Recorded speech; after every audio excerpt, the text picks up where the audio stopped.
is everybody? Hope everybody's well.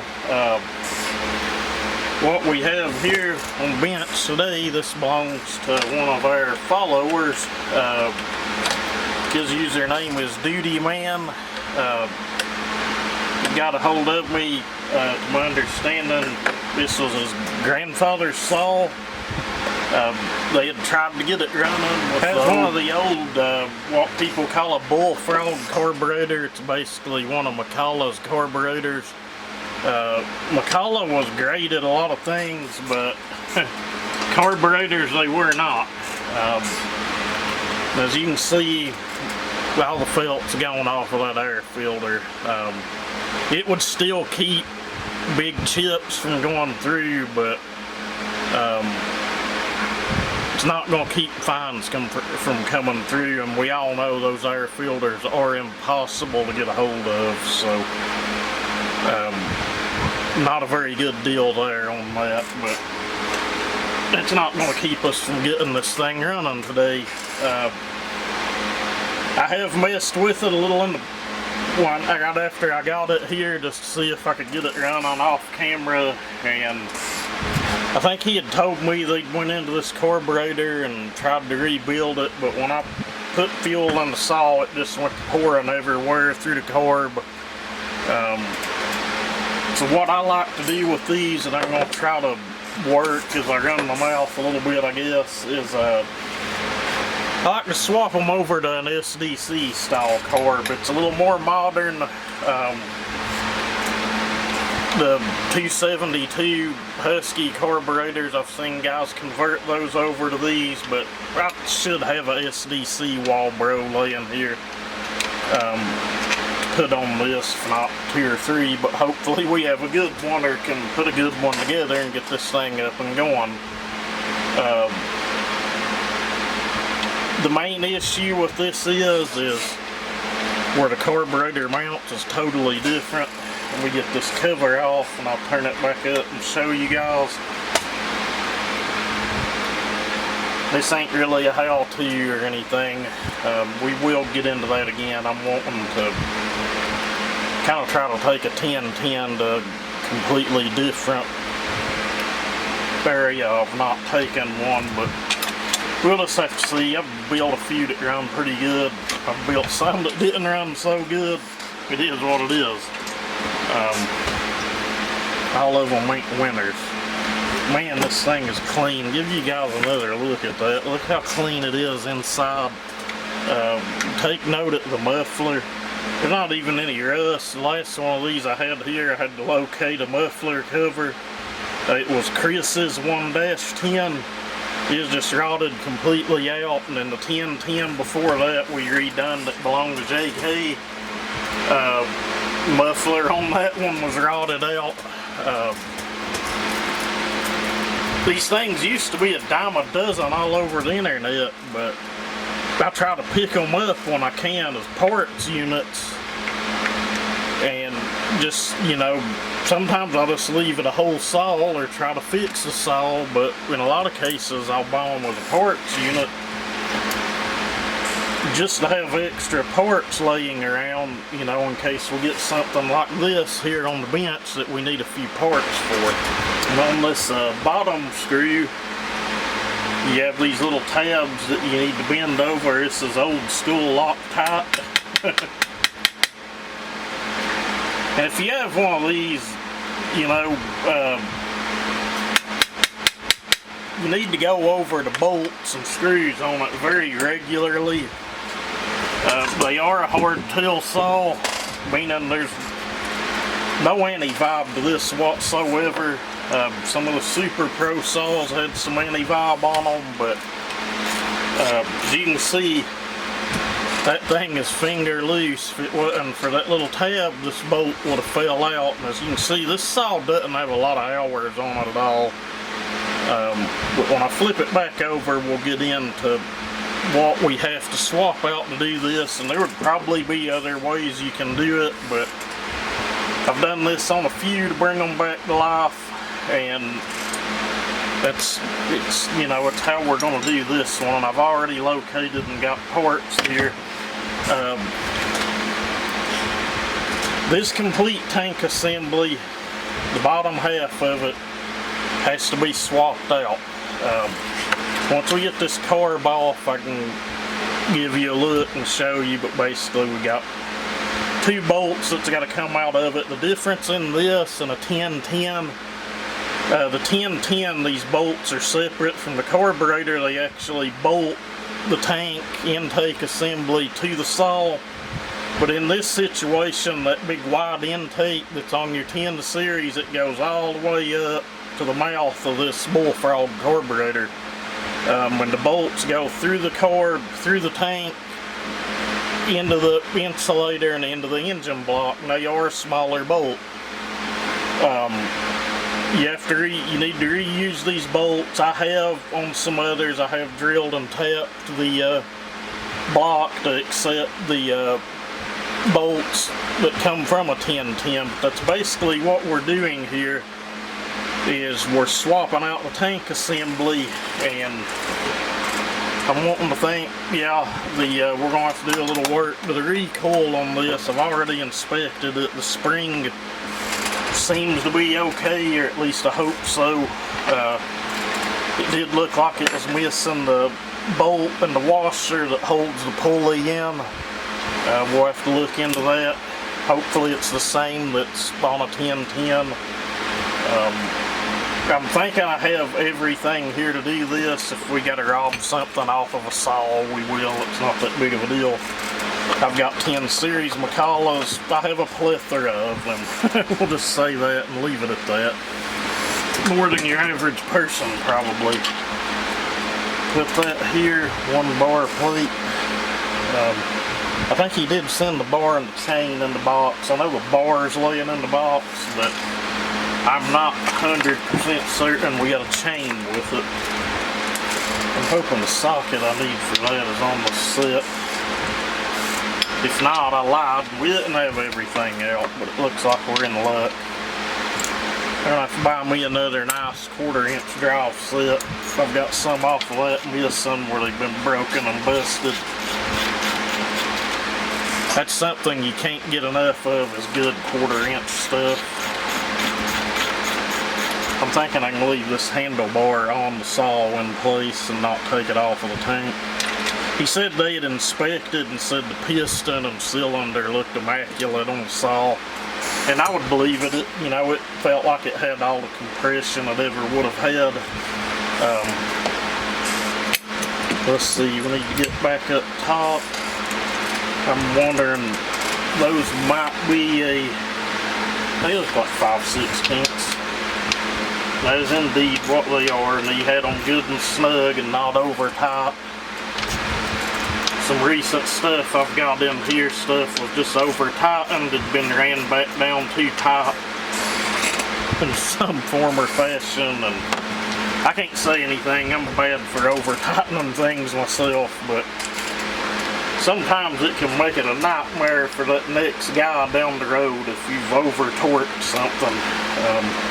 I've been cussed out a time or two in my life indirectly over things being too tight.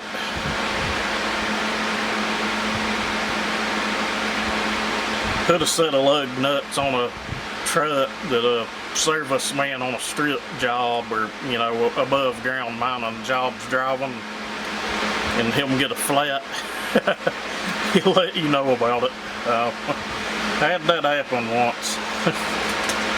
Guy come back in the shop about a week later and let me know about it. Wasn't my fault he was too weak to break the damn lug nuts loose. I went out the breaker bar and broke them loose. It was no big deal. But I'm just saying, you know, some stuff can be tightened down too tight. Again, just saying. And these bolts here are a little longer, but I swear I think they're threaded all the way to the top, so that's good. We can shorten them and reuse when we put the other tank assembly on. And like I said, trust me, I tried to fool with it with this carburetor, and it just no dice. I've had a few of these here at this carburetor I've tried to fool with over the years, It's just normally not a good experience at all.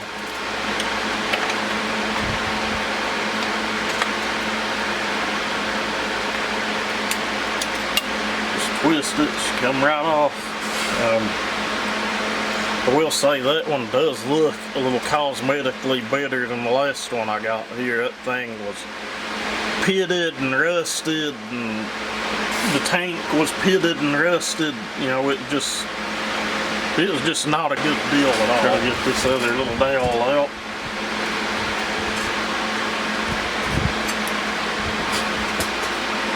And what we'll do is this top portion of the tank, we'll change that out onto our other tank half that we have. And it's actually as nice, if not nicer than this one. I had to dig around and find one. Most of the ones I had kind of looked like they came over on the Mayflower or something, so we didn't want to make the saw any less cosmetically appealing than it is already. Boy, all the screws in this thing were about to fall out that I've taken off so far. Which these are mainly the screws that are prone to come loose on a 10 series. I hope this one gets some views. Seems here lately, it's a hit or miss. Some videos get a lot of views. Some don't get many views at all. I ain't complaining. I've looked around. It could be a lot worse than it is, I suppose. And just so there's no confusion, on these older saws, there's no bolt that goes into the tank. Your 1010s, and I don't really know when they started that. Seemed like I've got a 2-10 here that has that bolt that goes up in the front of the tank. Not 100% sure when they started doing that, but this saw would be a manual Uller only. Let me move some things out of the way and we'll see how easy this breaks loose. Alright. In most cases, these things, his fuel line looks nice. We should be able to reuse that. It's the same exact fuel line that a 1010 would use. And see if this gasket will peel off easy enough. It did. That is good. We can reuse those.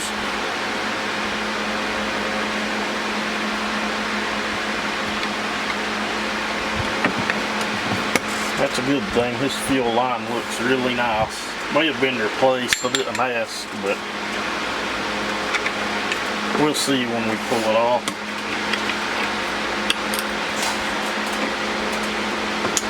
My shoulder, those of you that follow, it's doing better, but I did go to the doctor for a follow-up. She offered to send me to have imaging if I wanted it done. I said we'll give it a while. I believe it is recovering, but she got me on a muscle relaxer 3 times a day and a anti-inflammatory that I take once at night. And honestly, that seems to be helping, and it has had a fuel line put in it at one point or another. They don't come with that style in it, and it actually all looks good. This saw has been well taken care of. It's a damn shame that carburetor they don't make. They should make something for that where a man could reuse it, but I've seen some guys with successful luck with them, and I honestly think it'll be a performance improvement to go to the other carburetor as well. But what I'm gonna do next is get the other tank that I've got up here, and I'll go ahead and get the top off of it, and we're gonna set this one to the side somewhere for now. I don't think he'll want that back. The way he shipped the saw, really won't be a way to ship any parts back, but if he does, we can figure something out. But I'd say it's just scrap. I have several of those here that just really can't do much of anything with. Alright, we have our handle here.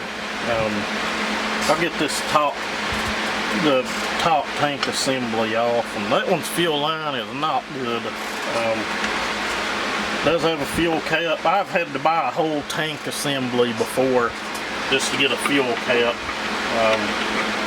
Be really cool if somebody could start making those caps, reproduction, or if one of you guys know of another one that will fit, please let me know.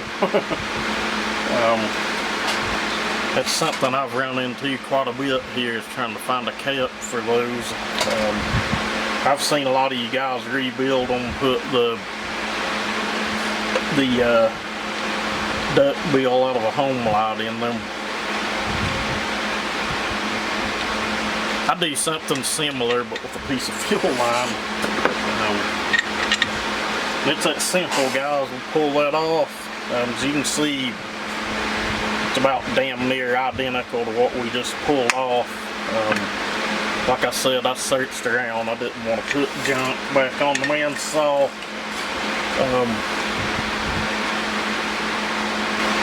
Okay guys, so maybe we can see the difference now on the two tanks, and that is really the only difference. To the left we have the flatback or Bullfrog style carburetor, and to the right we have the SDC style carburetor. Luckily this one came with an insulator already on it. And guys, we got really lucky because I thought I was going to have to get one of mine out of my parts stash. We got the SDC insulator, which is a little different. I honestly could have took his and went over here to the Fordham and kind of notched it out. The real only difference is, we'll get it out of this bucket of parts. The real only difference is on for the SDC, this side's identical, but on this side it's kind of notched out here in the center a little bit. It has some like flow work done, I guess, but that's a good deal there on that one. Being it's there already, it kind of saves us just a little bit of work, and that's, you know, that's always a good thing. Guys, so back to that fuel line, how we could tell that one had been replaced. Here's 90% of the time what you'll find. Some of the later saws had a little different fuel line, but you know, this 1-10, they were kind of some of the first run of the mill 10 series saws they were, and like I said, there's about what you'll find in those. Okay, so he had mentioned on his saw that it's really common that the oiler button was broken. Well, evidently this one's been broken at some point or another, and somebody's put a screw in it to use. Boy, that would be really rough on the old thumb without a pair of gloves. I'm thinking that that old carburetor on his tank had the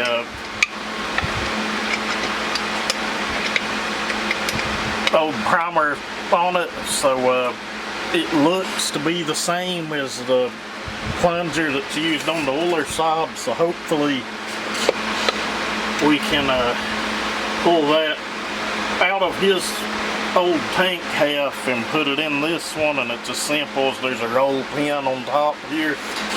You drive it out, pull the plunger out, put the new one in, drive the roll pin back in. There, we got that tight enough. We're good and tight. There we have it. We're almost ready once I swap this out to see if we can get this back onto the engine. Alright guys, I'm about ashamed to say I've sat here and fit with getting a oiler plunger way longer than I should have. At first I took the primer side out of his old tank. It would work, there was just not enough travel. Ended up going and looking, and I had another one of those old Bullfrog style tanks. Had one of those in it.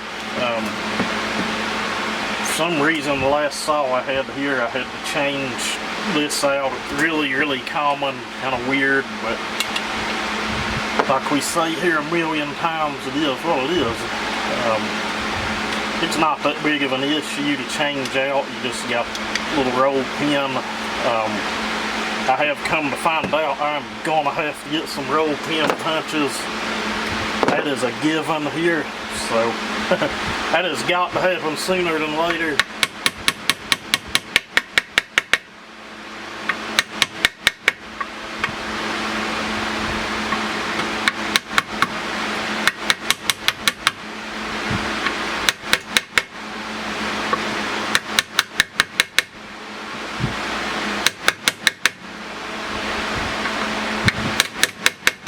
Get that back down flush and smooth, and there you go, buddy. There's your oil plunger in it. It's funny, his was broke, this one was broke. Again, very common. I don't know why. Maybe something gets dropped on the saws, or they get dropped or kicked, or it's just really common for that to be broke. And I may or may not throw in a few little clips of me beating and banging on that beforehand, but what I've got to do next is I've got to get a set of 10-10 tank bolts, or just one, and measure and cut the bolts that came out of this saw, because they are too long where they go up through the body of the carburetor as well. I'm going to assume they're going to need a good 1/4 to 1/2 inch cut off of them. We could probably just use the carb body itself and measure and know what to cut off, I suppose. We may just do that. It's looking like I said, probably a good 1/4 inch is what those are going to need chopped off. So I'll get that done and bring you guys back.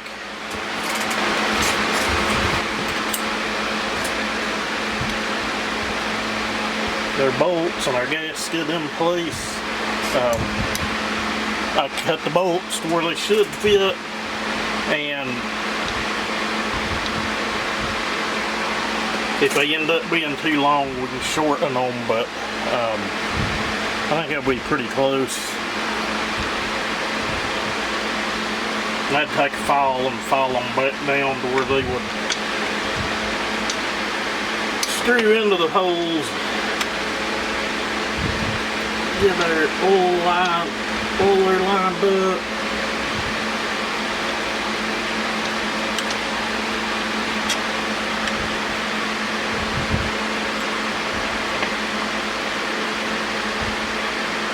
Holes lined up. And those should be ready to start putting in.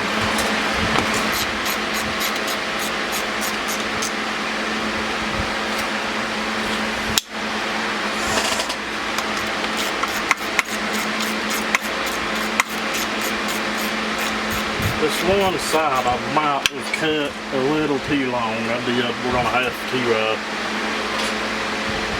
to, the right side I cut off perfect, but I knew when I put them through the gasket and through the insulator that I'd cut this one just a little too long, but it's better to go too long than too short, so I'll get that corrected and then bring you guys back.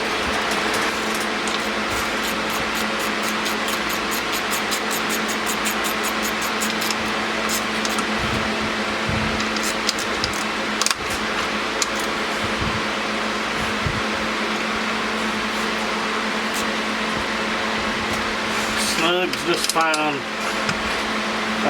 The only thing I'll say is if you get this out and run it, anyone that's running one of these 10 series saws, just every now and then, you don't have to do it every time you run it, I guess, but just every now and then, just kind of pull it down, go over all your bolts. It's just 2 bolts to take the carburetor off on most any of these. Quick tip too, when you're putting the tank on these, make sure your trigger is not up under here. It is very easy to miss that, and then you got to take everything loose, put it back. Guys, this thing's almost damn near ready for our SDC carb. I've got to get in my big tote of parts. You guys have seen that. And get some linkage and that little rubber band that goes from the choke rod over to the carb linkage, and a carburetor and some bolts. The only thing I don't know that I have is that bracket for the air filters, so that's something we may have to try to come up with. I may have to rob one off of another saw, I don't know. The one off of a Pro Mac I know will not work. I've got several of those laying here. That would be just too easy if it would, I guess, but we'll come up with something.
I'll look and see if I have one of those insulators that go on the bottom of that, but if not, you know, something you may want to look into getting for this thing if you plan on using it a lot. But if you're wearing a big thick pair of gloves, it's not too bad to run them without them, but it is a lot more comfortable if you have that little grommet or insulator, whatever you want to call it.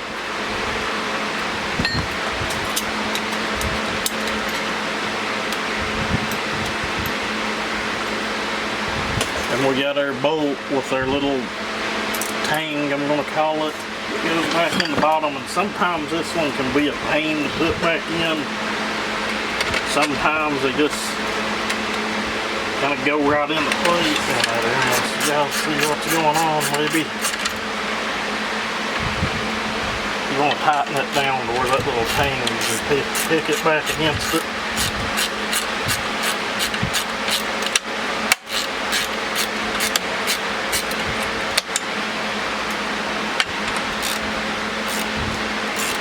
Good and snug.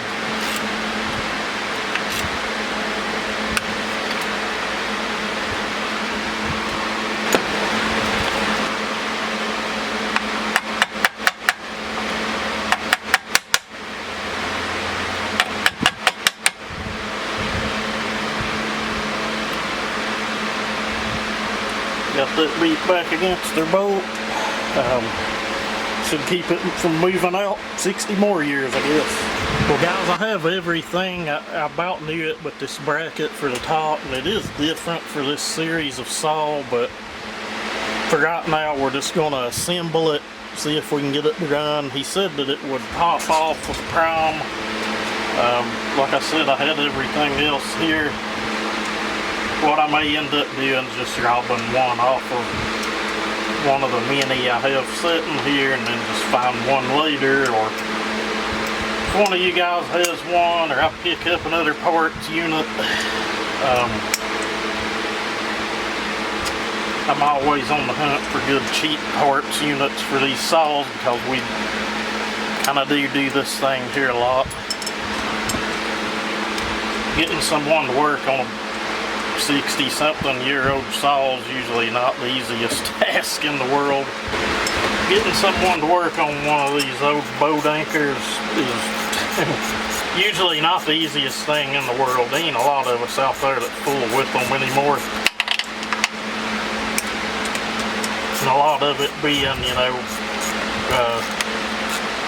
parts availability. There are some places making some parts. I'll just tell you.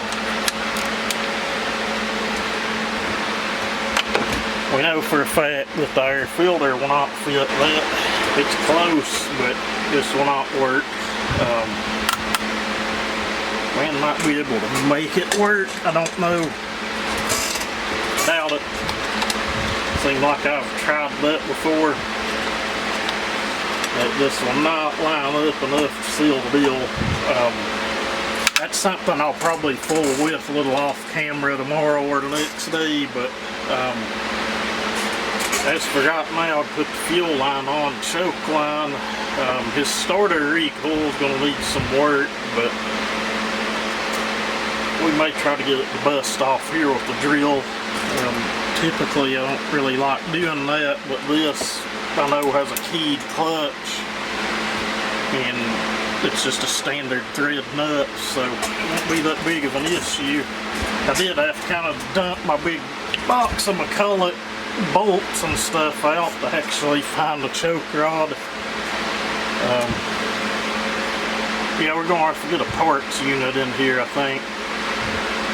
When I do that though, I get them here and don't want to use them as a parts unit and usually end up fixing the damn things, and you guys didn't see me do that, I know. You'll put this rod in the choke lever on the carb first. If you can hit the hole on this little rubber ball.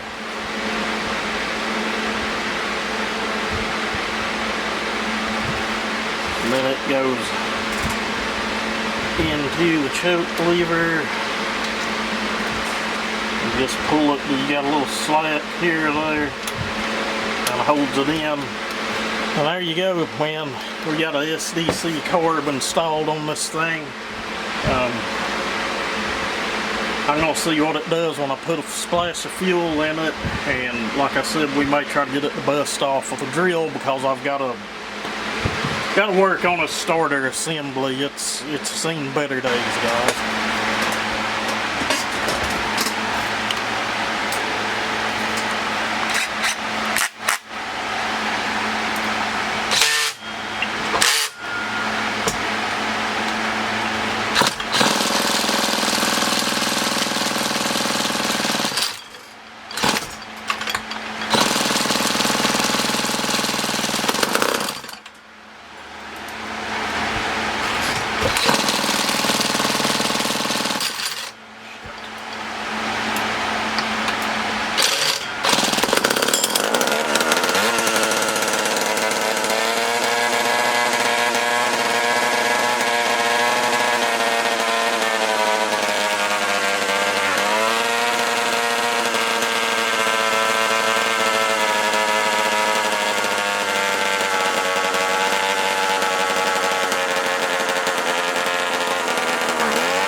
Guys, we've got her running. Looks like the clutch was about to spin off of it. She's just not running very healthy. It does act like it has an air leak somewhere. It's more than likely here at the carburetor or somewhere. The gaskets on both of the flanges seem to look fine, so we'll have to check that out and look into that. But I'm probably gonna wrap this video up. It's probably gonna be long enough, but you probably think it was cool to hear the thing sit and run under its own power. I didn't even bother to try to tune that out of it much. Like I said, it's pretty lean. I generally don't like to let them run that way, so going to do some diagnosing. It does have an ignition issue somewhere. I'd say the points are going to need dealt with. If not, just put an electronic ignition chip in it. I'll try to clean the points and check that out first, but I need to get the clutch tightened back up. And I'll tell you, with these clutches, you do not want to run them down any of these old Mac clutches that's tapered. You do not want to run these down to an impact. You will crack them. You need to put a rope in the cylinder and tighten them down that way. I guess that's just a little last minute piece of advice, but I think we've made some progress here this evening. I've got to work on his recoil. I've got to come up with a bracket to mount his air filter and lid, if not make one. May just pull one off of another one of these old saws of mine here. We'll just have to see. But if one of you guys has one of those and you want to let go of it cheap enough, my email address is in the description. Or if any of you guys that have my number, just get a hold of me and let me know if you have one. Work something out. But anyway, I'm going to wrap this one up, try to piece together a video. You guys take it easy and have a great day.